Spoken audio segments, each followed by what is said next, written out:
Y lo que vamos a revisar específicamente es la parte de secreción dentro de lo que es el sistema gastrointestinal. ¿Bien? El sistema gastrointestinal es también bastante extenso, pero solamente tenemos 2 clases hoy que vamos a hacer, 3 clases. Hoy que vamos a hacer secreción y después del parcial reanudamos haciendo motilidad y secreción biliar. ¿Bien? Pero hoy nos enfocamos solo en secreción. Entonces, para esto es importante primero tener claro una cosa. Que el tubo digestivo, como nosotros ya sabemos, tiene como principal función absorber, ¿bien? Pero para poder hacer absorción,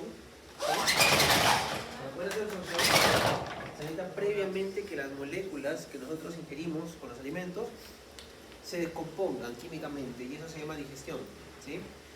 Para que haya digestión es necesario que haya enzimas, y para que estas enzimas trabajen es necesario que también haya un sitio donde esto ocurra y condiciones. Y ese sitio y esas condiciones no solamente se refieren al lugar, sino donde va a ocurrir eso anatómicamente, sino también a la concentración, por ejemplo, de iones, ¿bien? A la constancia en un medio líquido. Y para esto es necesario entonces hacer secreción, ¿sí? Ahora, además, para dejarlo ya al vuelo, la próxima semana de frente a arrancar, con la finalidad también de hacer absorción, obviamente para esto pueden hacer digestión, es necesario que el alimento vaya viajando a ciertos lugares, porque cada zona del tubo digestivo tiene una función diferenciada. Entonces, si yo necesito hacer, por ejemplo, desnaturalización de las proteínas, eso primero va a ocurrir en el estómago. Si luego necesito empezar a separar a los lípidos, eso primordialmente va a ocurrir en la luz del intestino delgado por acción de las enzimas pancreáticas. Es decir, que tengo lugares diferenciados, y para poder mover esa comida de un lugar a otro, desde la boca hacia el ano, es necesario que el tubo digestivo también cuente con capacidad de movimiento. ¿Bien?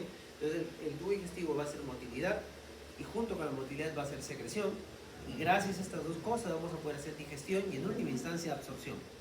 Ahora, la manera como se va a comunicar el tubo digestivo es bastante compleja, porque dentro del mismo tubo digestivo vamos a encontrar redes de neuronas, ustedes ya conocen por histología, pero además este tubo digestivo se va a comunicar enviando hormonas, ¿bien?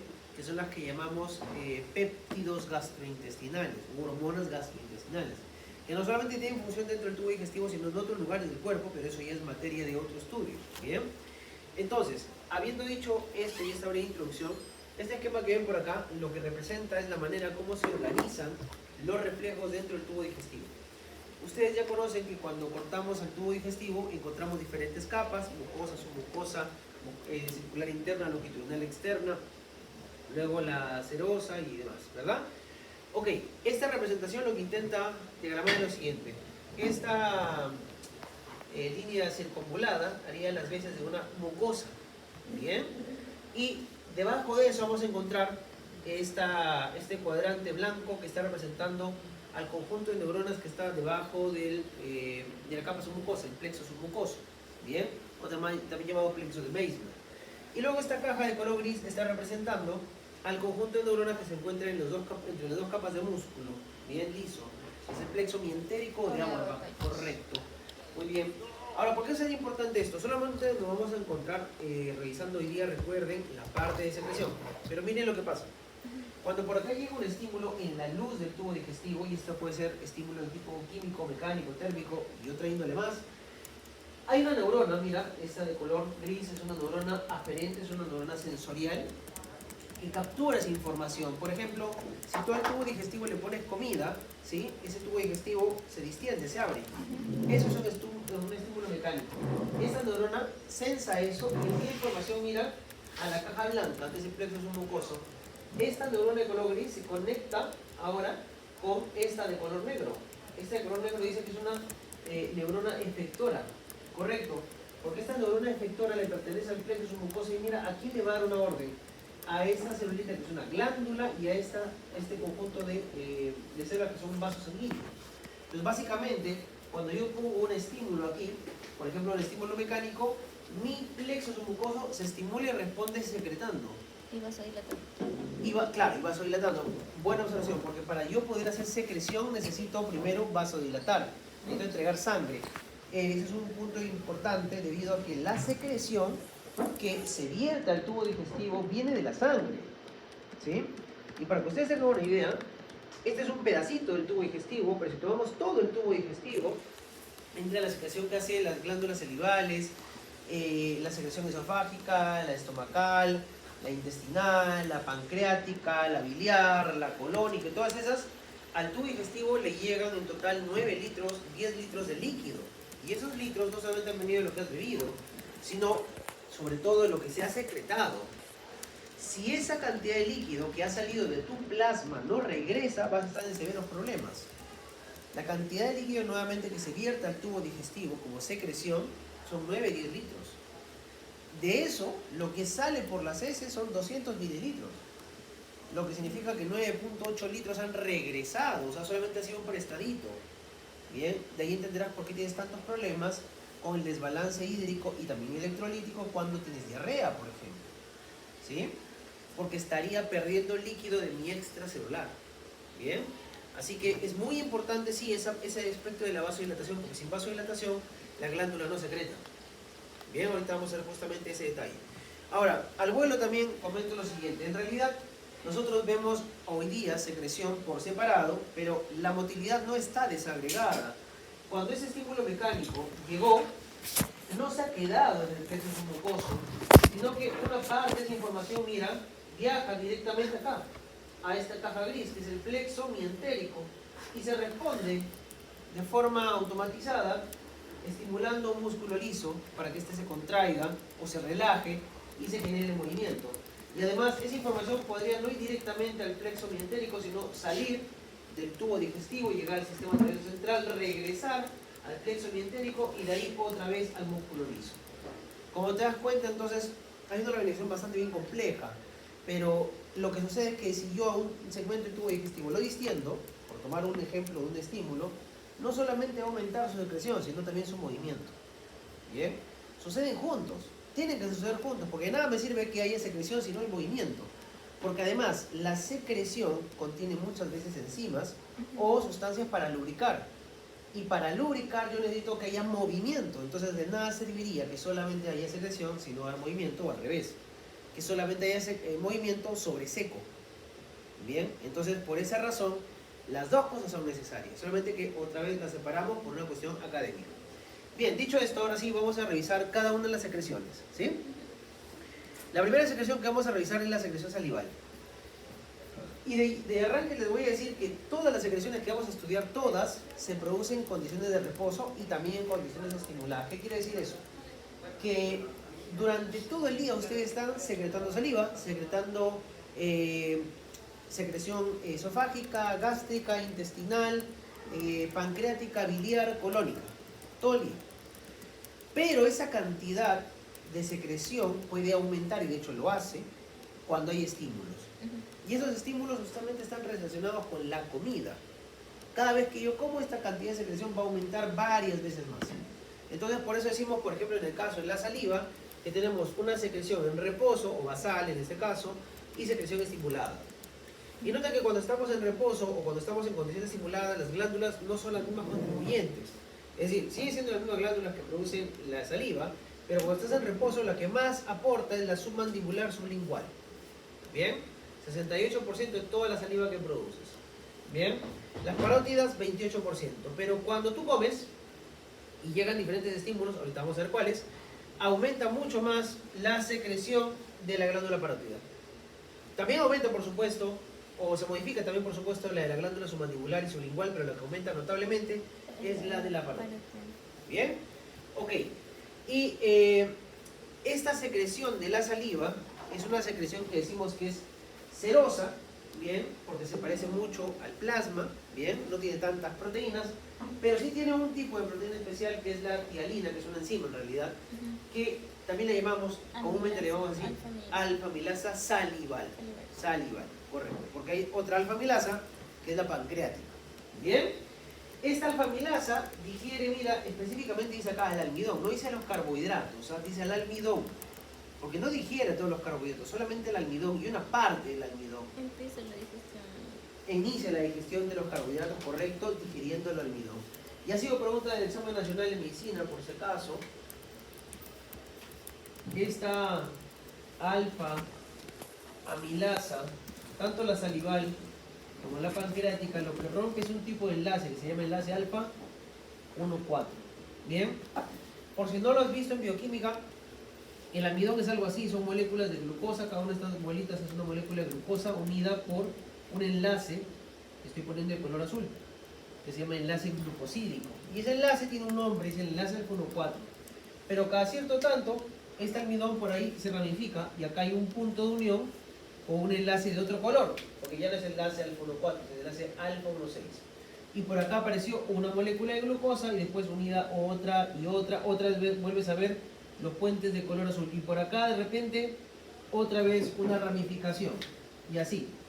Y esto se va expandiendo varias veces más. Obviamente ya no voy a seguir dibujando porque se me va el tiempo. ¿Bien? Pero lo que rompe específicamente la amilasa salival es este tipo de enlace que se llama alfa 1,4. ¿Bien?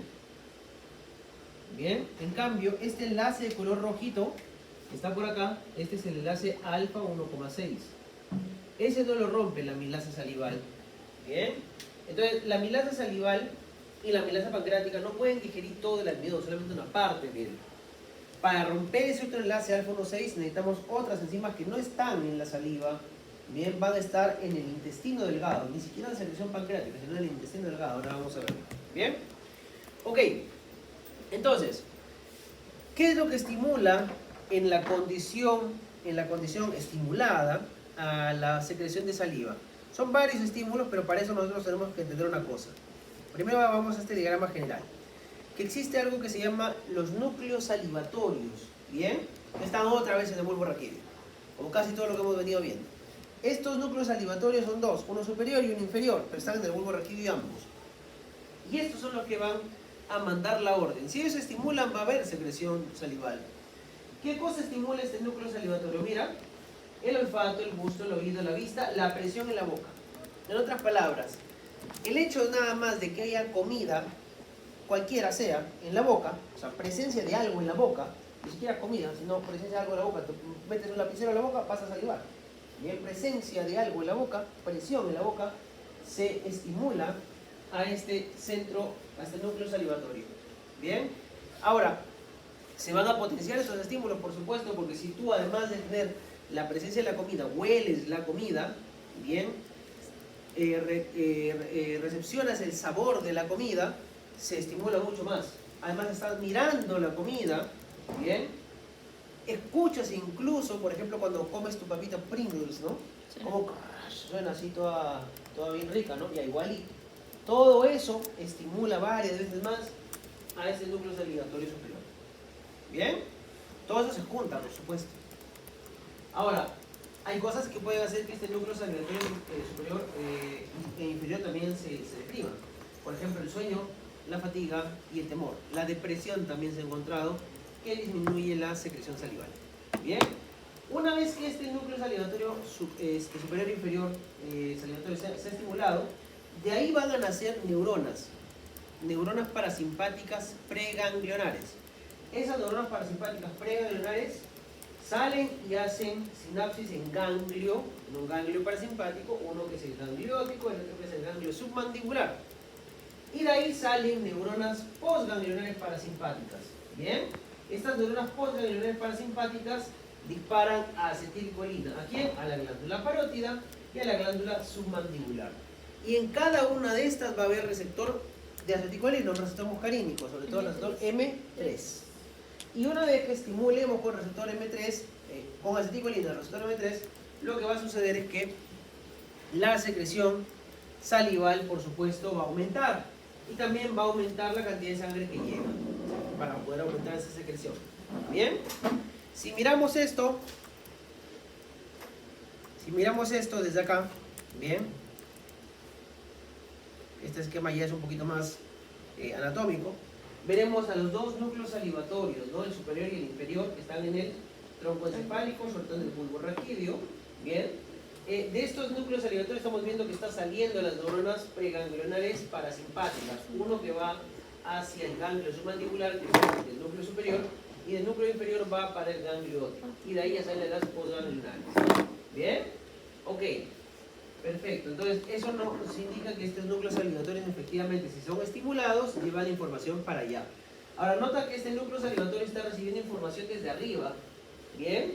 Por eso dice vías descendentes corticales. Por esa razón, si tú... Exacto, tuvieses depresión, tuvieses problemas, temor y demás, se apaga. Bien, se inhibe, correcto. Bien, ok. Nada más como algo adicional, como dice acá el muñequito de Frank, dice el proceso de elevación es debido a un reflejo neural, que es el que acabamos de comentar. Este volumen de saliva va a depender de la intensidad de los estímulos sensoriales, ¿sí? Pero también hay estímulos que pueden disminuir la actividad de este núcleo salivatorio. Por ejemplo, por ahí la ansiedad, la depresión también, como habíamos comentado, pueden deprimir esta secreción. Ahora vayamos directo a la secreción propiamente. Acá está la imagen de Constanzo que nos dibuja el esquema de una glándula salival. Y aquí tomaremos a una de las células, o una célula acinar o una ductal. Bien. En ambos casos, ambas tienen receptores muscarínicos tipo M3. Cuando llegue la acetilcolina y se una a este receptor M3, tú ya sabes que eso aumenta el nivel de calcio dentro de la célula y eso va a estimular la exocitosis. Por acá ya hay vesículas que guardan justamente lo que se va a secretar. Ahora, nota que cuando el sistema simpático libera su noradrenalina sobre la glándula salival, se une a un receptor beta y eso también estimula la secreción de saliva. Así que el sistema simpático no es que inhiba todo lo gastrointestinal. En el caso de la saliva, de la secreción salival, también estimula, pero estimula mucho menos. ¿Sí? En general, en el sistema gastrointestinal, el sistema simpático disminuye las acciones y el parasimpático las aumenta. Pero eso tiene sus matices, así que ojo con esto. En la secreción salival, en verdad, estimula también. ¿Ok? Ahora, como habíamos comentado, para aquella secreción tiene que haber una función de entrega de sangre. Bien, tiene que haber perfusión. Entonces por acá deberíamos tener un capilar, pues. Vamos a dibujar algo así. Y este capilar está recorriendo toda esta zona de acá. Y por este capilar está pasando, por supuesto, el plasma. ¿Sí? Ahora, inicialmente lo que va a suceder es esto, ¿no? Se va a producir lo que se llama una secreción primaria, en donde la célula acinar lo que va a hacer es tomar del plasma exactamente lo mismo que estaba en el plasma. Es decir, que se va a producir una solución que es isotónica. Isotónica porque es exactamente la misma composición que la del plasma, ¿sí? Inicialmente acá, esta secreción va a tener la misma concentración de sodio, potasio, cloro, etc. Igualito que el plasma. Pero esta no es la saliva que va a salir. Lo que va a salir por acá, que es saliva, ¿sí? Si quieres llamarle presaliva, pero me lo hace más secreción primaria, es una modificación. ¿Y qué es lo que va a suceder? Mira, la saliva, habíamos dicho que necesita poseer una enzima, que es la milasa salival, o la tialina. Esta milasa salival tiene la característica de trabajar con un pH más o menos tendiente a lo alcalino. Entonces, ¿qué necesito yo para hacer que el pH de mi sangre no sea tan ácido, sino que tienda a ser más alcalino? ¿Qué ion necesito?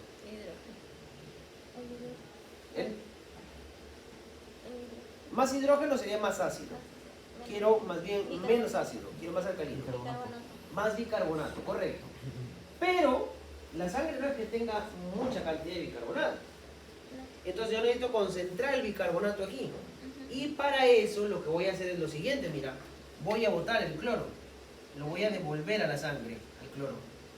Pero si yo devuelvo el cloro a la sangre, estoy perdiendo una carga negativa. Para compensar eso, ahí es que se mete el bicarbonato, que era justamente lo que yo quería. Ahí está. Entonces ahí no hubo ningún problema, he compensado carga. Se fue una carga negativa y metí una carga negativa. Perfecto. Pero para que se mueva el cloro no se va a mover solo en realidad, se mueve porque lo sigue al sodio. Eso significa que yo tendría que sacar el sodio que estaba acá, devolverlo a la sangre, y ahí tengo otro problema, porque al mover el sodio, al meterle más sodio a la sangre, estoy cargando los iones positivos. Tengo que quitarle un ion positivo, entonces para eso le quito potasio. Y todo quedó balanceado en cargas. Por eso es, devuelvo el sodio y retiro potasio. Devuelvo el cloro y retiro bicarbonato. ¿Cuál es la respuesta final, o perdón, la consecuencia?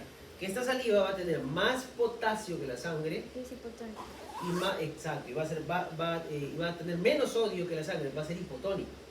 Esta saliva va a tener más potasio y más bicarbonato que la sangre, pero va a tener menos sodio y menos cloro, que son los iones que principalmente determinan la osmolaridad. Bien, va a tener menos sodio y menos cloro que la sangre. Por eso al final esta saliva es una secreción, exactamente como ha dicho la doctora, hipotónica. Bien, ¿se entiende por qué va a ser hipotónica? Sí. Ojo, cuando decimos que algo es hipotónico siempre lo comparamos contra un estándar, contra algo. El estándar para nosotros es nuestra propia sangre. Comparado con la sangre, la saliva es menos concentrada, menos osmóticamente concentrada, ¿sí? Ahora, si tú quieres comparar al revés, obviamente la sangre respecto a la saliva va a estar más concentrada. Pero no comparamos así, comparamos siempre contra la sangre, contra el plasma. ¿Bien? ¿Ok? Lo digo para que no se vayan a paltear. En la mañana, por ejemplo, me preguntaron eso. Y está bien, si lo recuerdan así está bien, pero no se olviden que finalmente decimos que es hipotónica la saliva porque estamos comparándolo con el plasma. Y miren, acá está la muestra justamente de eso. Cuando miramos por este lado, acá está la composición del plasma y acá está la de la saliva. En el plasma nosotros tenemos más o menos unos 140 milimoles de sodio. Mira cuánto tenemos por acá de saliva, a lo mucho, ¿ah? Ni 100. Y ojo, eso es la máxima concentración de sodio en la saliva. Estamos tomando los máximos. Ahora, vayamos con el cloro. Mira, el cloro en la sangre es más o menos 100. Y el cloro acá en la saliva es 50, la mitad. Porque lo hemos devuelto, pues. No, lo hemos devuelto a la sangre, no nos ha quedado en la secreción. Al revés, mira, el potasio en la sangre es 3.5 a 5, eso tú ya lo sabes. Mira cuánto es acá, en la saliva, más de 20. Súper cargada en potasio. Y lo mismo con bicarbonato. Bicarbonato en la sangre, en el plasma, es alrededor de 24 por ahí. Mira el bicarbonato por acá, casi 60. O sea, hay un montón de bicarbonato y esa es justamente la premisa con la que habíamos partido. Queremos más bicarbonato para que el pH se pegue más a un valor de alcalinidad. No es que va a ser alcalina la salida, sino que se pegue más a un valor de alcalinidad. Y en ese pH va a funcionar recién la amilasa. Y ahora sí, ya vamos a poder generar todo el proceso que queríamos. Bien. Hay otra razón también por la cual la saliva tiene que ser un poco más pegada a la alcalinidad. Bien. Porque si hubiese más acidez sería más fácil desarrollar caries. Bien. Eso es algo que usualmente nos pasamos por alto en la parte de la salud dental. Bien, pero es importante. ¿Sí? Ok. Entonces, esta es la razón por la cual existen estas concentraciones. Una última cosa, mira que acá en el gráfico lo que se está mostrando en el eje horizontal es el flujo de saliva, que es la cantidad de saliva por unidad de tiempo, mililitros por minuto. Y estamos viendo acá que este flujo de saliva puede aumentar hasta un tope de más o menos 4 mililitros por minuto y ahí se alcanzan las máximas concentraciones para cada uno de los iones. ¿Bien? ¿Por qué va cambiando la concentración? Muy sencillo. ¿Por qué cambia en función al flujo? Muy sencillo. Porque recuerda que esta secreción primaria tiene que modificarse, pero para modificarse yo necesito que haya tiempo. Si la saliva pasa así, o mejor dicho, esta secreción primaria pasa así, va a haber tiempo a hacer esa modificación. Pero si pasa muy rápido, no voy a tener tanto tiempo de quitarle tanto sodio, de quitarle tanto cloro. Entonces ese sodio y ese cloro se van a quedar cargados acá. Por eso veías que a medida que aumente el flujo, el sodio y el cloro llegan a su valor tope. Porque no los puedo retirar. Es difícil retirarlos. ¿Bien? Y claro, mientras más rápido y más cantidad pase de saliva por ahí, o de secreción primaria, también voy a tener que empujar un poco más de bicarbonato. Pero eso va a tener un tope. Después ya no puedo empujar más bicarbonato. Voy a querer empujar de la sangre hacia la saliva un poco más de potasio, pero eso también tiene un tope. Muy pronto se alcanza el tope. Bien, esa es la razón por la cual se modifica la composición a medida que aumenta el flujo. Segunda secreción esofágica. Esta de acá no es tan importante porque realmente es muy escasa y su principal función es lubricar. Bien, acá no existe digestión. Bien, por cierto, a este punto, ahora que acabo de comentar lo de la digestión, cuando la amilasa salival, vamos a poner acá la salival, actúa, ¿sí? Rompe, por supuesto, estas moléculas de almidón, ¿sí? Y el producto de esa digestión, va a ser un almidón más pequeño, por supuesto. ese almidón más pequeño le ponemos un nombre, se llama dextrina. Bien, ese es el nombre químico, ¿sí? Dextrina. Que básicamente se vería como el almidón que habíamos dibujado hace un ratito, pero más chiquito, ¿sí? Básicamente la misma cosa, pero más chiquito. Vamos a dibujarlo así. Ese es el principal producto, ¿eh? Más importante, la dextrina. Bien, un almidón achicado. Y por acá, un puente de unión con enlace alcono 6 y unas cuantas moléculas más. Es más chiquito que el de arriba. Pero igual sigue conservando su enlace alcono 6. Ese no lo puede romper la amilasa salival. Pero por ahí que se han separado moléculas de glucosa, bien, y te quedan unidas de A2 o de A3, entonces puedes encontrar esto. Esto se llamaría una maltosa. O también puedes encontrar esto, de A3. Esto se llama maltotriosa. Eso es lo que vas a encontrar como productos. Pero principalmente dextrina. ¿Bien? Ok, lo que hay ingresado en la dieta en forma de disacáridos sigue intacto. Los disacáridos, sacarosa, que es el azúcar de mesa, lactosa, que es el azúcar de la leche, está intacto, porque ahí no hay enzimas en la saliva para hacer digestión de esto. Esas van a tener que esperar hasta llegar al intestino delgado para ser recién digeridas químicamente. Todavía no se les ha tocado, solamente al almidón. ¿Por qué? ¿Por qué tenemos un mecanismo para digerir al almidón desde el arranque y no a los disacáridos? Porque la fuente más importante en la dieta de carbohidratos es el almidón. ¿Bien? No es la sacarosa, bueno, por lo menos no era. ¿Bien? No es la sacarosa, no es la lactosa, es el almidón. ¿Bien? Ok. Aquí en el esófago no va a pasar nada de digestión química para ningún nutriente. ¿Bien? Más aún, la amilasa salival todavía sigue actuando después de que ha salido de la cavidad bucal, mientras está pasando por el esófago y todo el tiempo de deglución sigue actuando, por eso sigue hidrolizando. Pero en el momento que llega al estómago, paró la digestión de ese almidón. Por una sencilla razón, el estómago es recontra ácido, su pH es muy ácido. Bien, cuando está vacío llega a ser 0.8, cuando tiene comida puede ser 3, pero sigue siendo recontra ácido. Entonces la amilasa salival se inactiva y ya no puede seguir trabajando y se para la digestión del almidón y se reanuda después en el tubo digestivo, en la parte del intestino delgado. Así que ahora veamos la secreción gástrica. Bien, la secreción gástrica, bien, está formada principalmente por el ácido clorhídrico, que no es el único componente, por supuesto, también hay moco, también hay bicarbonato. Bien, pero lo más importante y que nosotros vamos a revisar acá es el ácido clorhídrico. Bien, y para eso muy rapidito, como ustedes ya lo conocen por histología, tenemos diferentes células que se ubican en diferentes partes anatómicas del corazón, iba a decir, del estómago, bien, y el cuerpo, el fondo y el antro, bien.